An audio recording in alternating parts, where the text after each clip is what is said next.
Hello friends, today our topic is verification and validation model. The V model is an SDLC model where execution of the process happens in the sequential manner in a V shape, and it is also known as verification and validation model.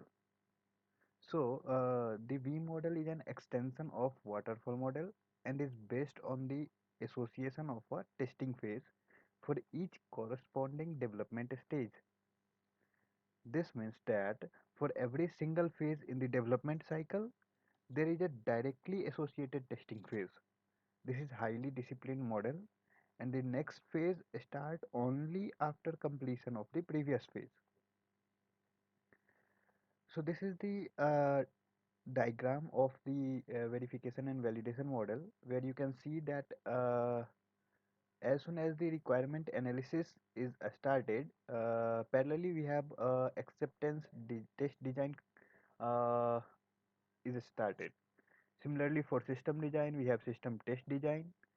For architecture design, we have integration testing design, module design. Then we have unit test design, and this will run parallelly.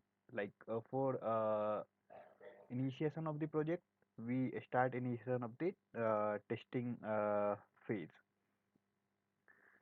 Now, coming to the advantage and disadvantage of V model, the advantage of the V model is this is highly disciplined model and phase are completed one at a time. It works well for a smaller project where requirements are well understood, simple and easy to understand and use, easy to manage due to high rigidity of the model. Each phase has specific deliverables and a review process.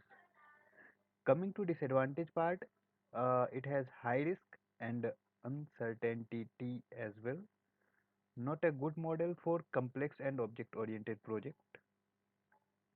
It is poor model for a long and ongoing project, and it will not produce a working software until late during the life cycle. So if you work for very long time, then also it will not produce a working software. So these are some disadvantages of V and V model.